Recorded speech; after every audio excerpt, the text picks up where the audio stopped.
देखिए साथियों, किसी भी देश की जो वायुसेना होती है ना, उसके पास बहुत महत्वपूर्ण जिम्मेदारियां होती हैं उस देश की सीमा की सुरक्षा करने की, खास करके हवाई सीमा की सुरक्षा करने की। ठीक है, इसके एग्जाम्पल को हम सबसे अच्छे से अगर समझें तो 1999 में हुआ था इंडिया का पाकिस्तान से वॉर, जिसे हम कारगिल वॉर के नाम से जानते हैं। 1999 में ये हुआ था।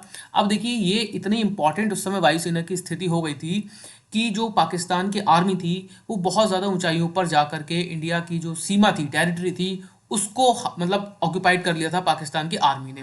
उसके बाद वायुसेना का ने एक बहुत अहम रोल निभाया था। सफ़ेद सागर नाम से एक ऑपरेशन चलाया था जिसके तहत वायुसेना लगभग 15,000 फीट की ऊंचाई पर जाकर के लड़ी थी। यकीन मानिए, अगर आप रक्षा विभाग के, जो हमारा इंडिया का रक्षा विभाग है, उसके अभिलेख देखेंगे, उसमें लिखा गया है कि ये सबसे ऊंचाई पर वायुसेना द्वारा लड़ा गया वॉर था और इसमें इंडिया की जो वायुसेना थी उसको बहुत नुकसान भी हुआ था और इंडिया इस वॉर को जीता था। लेकिन यहाँ पर हम इस ऑपरेशन को देखें और इस लड़ाई को अगर हम देखेंगे तो हम समझेंगे कि वायुसेना का रोल कितना ज़्यादा इंपॉर्टेंट होता है और वायुसेना की ताकत कितनी ज़्यादा इंपॉर्टेंट होती है किसी भी देश की सुरक्षा में। अब हम लोग बात करते हैं कि देखिए, हाल फिलहाल में इंडिया के अंदर एरो इंडिया शो 2025 कंप्लीट हुआ है। उसमें सब लोग बात कर रहे थे फिफ्थ जनरेशन के फाइटर जेट्स की। हमने देखा था किस तरीके से ये दो विमान बहुत ज़्यादा वायरल हुई थी, इनकी पिक्चर्स। ठीक है, यहाँ पर आप देखेंगे F35, यहाँ पर थोड़ा मिस टाइप हो गया, F35 अमेरिका का फिफ्थ जनरेशन का फाइटर जेट है और दूसरी ओर हम देखेंगे Su-57। ठीक है, ये है रशिया का फिफ्थ जनरेशन का फाइटर जेट। इन दोनों की इमेज बहुत ज़्यादा वायरल हुई थी और इस बीच एक हाइक बनी थी बहुत ज़्यादा कि इंडिया को ये विमान खरीदना चाहिए या फिर ये विमान खरीदना चाहिए। ठीक है, और इस बीच हमने देखा कि मोदी जी गए अमेरिका, उसके बाद डोनाल्ड ट्रंप द्वारा प्रस्ताव भी रखा गया कि हाँ भाई, हम अब इंडिया को F35 विमान बेचेंगे। अब ये दोनों ही विमान ना फिफ्थ जनरेशन के फाइटर जेट्स हैं, दोनों ही। बट यहाँ पर हम देखेंगे कि इंडिया के लिए एक सायरन बज चुका है, मैं कहूँगा खतरे का अलार्म बज चुका है। वो ये है कि China six generation fighter jet market में आ गया ये।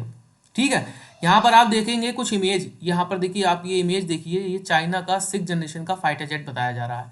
अब यहाँ पर वर्ल्ड को इसने पूरी तरीके से किया है शॉक। कई जो रक्षा वार्ताकार हैं उनका कहना यह है कि ये अभी सिक्स जनरेशन का फाइटर जेट नहीं है, बट जो चाइना की आर्मी है या फिर कह लीजिए चाइना के जो ऑफिशियल्स हैं उनके द्वारा भी अभी इस पर कोई टिप्पणी नहीं की गई है।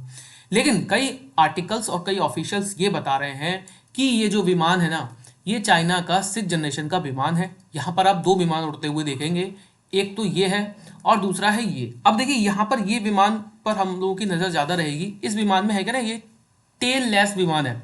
जो भी टेल लेस विमान होता है ना, उसको बताया जाता है कि ये स्टेल्थ टेक्नोलॉजी से युक्त होते हैं।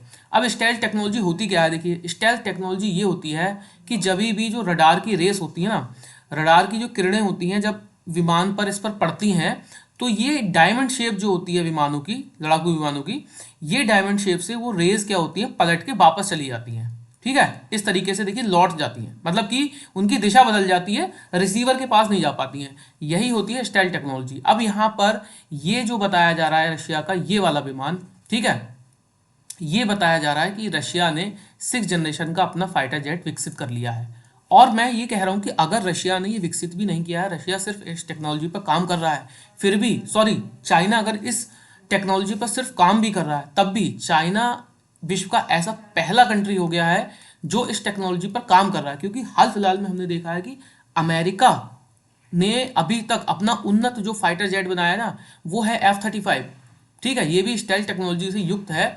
ये वाला आप विमान देखेंगे, ये F35 अभी तक का अमेरिका का उन्नत, सबसे उन्नत विमान है ये। ठीक है, अमेरिका का ये वर्ल्ड का है। लेकिन चाइना ने अभी तक अपने इस विमान को रिवील नहीं किया था। रिसेंटली जो चाइना की पीपल लिबरेशन आर्मी है, ठीक है, उनके जो संस्थापक थे माओ त्से तुंग, उनका जन्म दिवस था। ठीक है, उस जन्म दिवस पर चाइना द्वारा ये रिवील किया गया है अपना विमान। ठीक है, यहाँ पर एक मनूवरिंग दिखाई गई है, किस तरीके से ये दोनों विमान मनूवर करते हुए दिखाए गए थे। अब कहीं ना कहीं ये विश्व को एक संकेत देने का चाइना का प्रयास है कि भाई देखिए, हम भी टेक्नोलॉजी के मामले में पीछे नहीं है। ठीक है, अब देखिए, ये चाइना के विमान तब दिखाया गया है जब हाल फिलहाल में अमेरिका ने अपनी सिक्स्थ जो अमेरिका भी अपनी 6th जनरेशन पर काम कर रहा है, बट अमेरिका ने अपनी 6th जनरेशन के ये जो विमानों पर अमेरिका काम कर रहा था उन पर अमेरिका ने अपना जो बजट है ना उसको कम कर दिया है। मीन्स अगर हम माने तो अमेरिका अब 6th जनरेशन पर धीरे धीरे काम करेगा।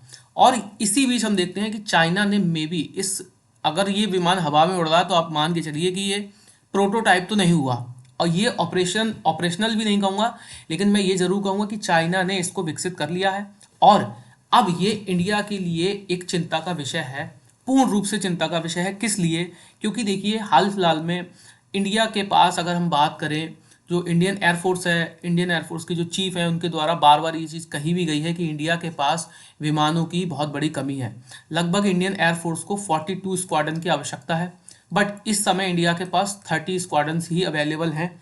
और 30 स्क्वाड्रन्स में भी अगर मैं बात करूं तो 2030 तक या फिर 2028 तक इंडिया के लगभग 2 से 3 स्क्वाड्रन रिटायर होने वाले हैं। तो फिर और भी विमानों की कमी इंडिया के पास होगी। अब इंडिया के पास अगर हम बात करें इंडियन एयरफोर्स के पास, तो इंडियन एयरफोर्स के पास सबसे विकसित अगर किसी में विमान की बात करूं वो है राफेल। ठीक है, वो है राफेल। अब राफेल भी 4.5 जनरेशन का विमान है, ये भी पूरी तरीके से 5th जनरेशन का विमान नहीं है, जबकि सबसे अपडेटेड विमान इस समय इंडिया के पास है।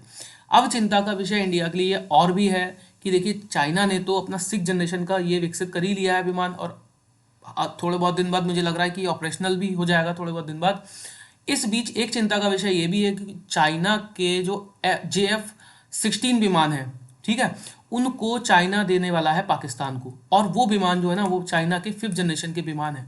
यही कारण है कि इंडिया के ऊपर एक बहुत बड़ा प्रेशर है कि कैसे भी इंडिया का ये जो, मैं कहूँगा कि इस समय ये खाली जगह जो चल रही है एयरफोर्स के अंदर विमानों की आपूर्ति जो होनी है, वो गैप कहीं ना कहीं, अगर हमारा F35 ये सौदा अगर होता है अमेरिका के साथ तो ये गैप फुलफिल होगा। बट अगर इससे पहले चाइना ने अगर विमान दे दिए पाकिस्तान को, लगभग ये अंदाजा जताया जा रहा है कि 40 विमान के करीब पाकिस्तान को देने वाला है चाइना अपने JF-16, अगर वो चाइना ने पाकिस्तान को दे दिए तो फिर कहीं ना कहीं इंडियन एयरफोर्स को ये एक बहुत बड़ा सेटबैक होगा। ठीक है, अब देखिए चाइना के पास तो है ही फिफ्थ जनरेशन के फाइटर जेट्स, पाकिस्तान के पास भी 5th जनरेशन के फाइटर जेट्स आ जाएंगे, और ऐसे समय में क्या इंडिया के पास जो फाइटर जेट्स नहीं हैं, ये इंडिया की जो स्थिति है ये होना लाजमी है क्या? वो भी तब जब हम चारों ओर से अपने दुश्मनों से घिरे हुए ही हैं। अगर हम बात करें बांग्लादेश की तो रिसेंटली हमने किस तरीके से देखा कि ISI की पैठ भी बांग्लादेश के अंदर अब बढ़ गई है। ठीक है, और बांग्लादेश ने तुर्की के साथ भी कहा है कि भाई आप फैक्ट्री लगाइए हमारे यहाँ आकर के। चाइना पाकिस्तान को 5th जनरेशन के फाइटर जेट दे रहा है, और इंडिया के पास जो विमान है वो ऑलरेडी कम है, और साथ ही हम बात करें तो कुछ स्क्वाड्रन इंडिया की रिटायर भी होने वाली है। इस बीच हम देखते हैं कि हमारा LCA तेजस, उसकी आपूर्ति होने में भी अभी 2030 तक का समय लग जाएगा। फिर तेजस मार्क 2 की अगर हम बात करें तो उसकी आपूर्ति होने में लगभग 2035 तक का समय है। ठीक, अब इस बीच इंडिया अपने इस जो 5th जनरेशन का ये जो गैप है इंडिया के पास, इसको कैसे भरेगा?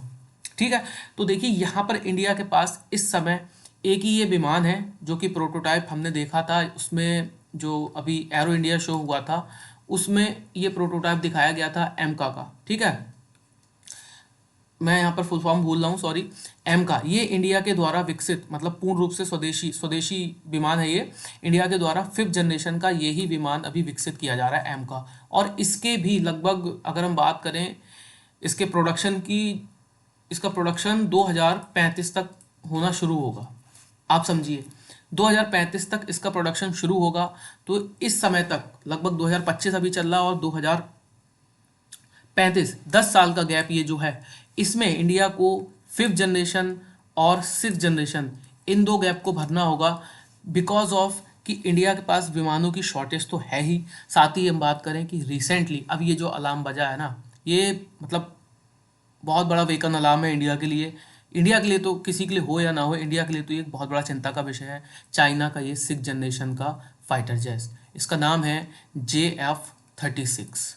ठीक है, अब ये इंडिया के लिए कंसर्न है। अब देखना ये होगा कि किस तरीके से आगे हमारी गवर्नमेंट जो है वो डील करती है, F-35 को खरीदती है या SU-57 को खरीदती है, क्योंकि खरीदना तो हमें पड़ेगा ही जल्दी ही। तेजस की आपूर्ति होने में भी अभी बहुत ज़्यादा समय है, इंजन नहीं है, तो कहीं ना कहीं इंडियन गवर्नमेंट को मुझे लगता है कि टेक्नोलॉजी पे भी अब थोड़ा बहुत खर्चा करना चाहिए, R&D पर खर्चा करना चाहिए, जिससे कि हमारे साइंटिस्ट और भी आने वाले समय में मतलब अच्छे इंजन विकसित कर सकें, जिससे कि विमानों की आपूर्ति आने वाले समय में पूरी हो सके। तेजस के ना बनने का सबसे बड़ा कारण ये है कि हॉल को अमेरिका ने HAL को अमेरिका ने अभी तक इंजनों की आपूर्ति नहीं की है। ठीक है, जिसमें हमने देखा था कि हाल फिलहाल में जो एयर चीफ है हमारे, उनके द्वारा बहुत बड़ी नाराज़गी भी जताई गई थी इस पर। तो ठीक है, आज की वीडियो में इतना ही था। मिलते हैं नेक्स्ट वीडियो में, और कमेंट करके अपनी राय ज़रूर दीजिएगा कि किस तरीके से इंडिया को क्या F-35 खरीदना चाहिए या फिर SU-57 खरीदना चाहिए। बिकॉज ये तो होगा, डील तो कोई ना कोई होगी, इसलिए होगी कि बहुत बड़ा गैप है। वो बनाने से जब तक बनेंगे, प्रोडक्शन में आएंगे तेजस, 2030 तक का समय लगेगा, लेकिन उससे पहले हमें कुछ स्क्वाडन चाहिए। अगर F-35 की हमें 2 स्क्वाडन भी मिलती हैं तो वो बहुत हैं। और रशिया के SU-57, जैसे कि रशिया ने वादा भी किया कि भाई वो इसका प्रोडक्शन भी इंडिया में करेंगे और टेक्नोलॉजी भी ट्रांसफ़र करेंगे। तो देखते हैं कि आने वाले समय में इंडियन गवर्नमेंट क्या फ़ैसला लेती है और इंडियन एयरफोर्स को कौन सा विमान ज़्यादा सूट करता है। तो आज की वीडियो में इतना ही था, मिलते हैं नेक्स्ट वीडियो में।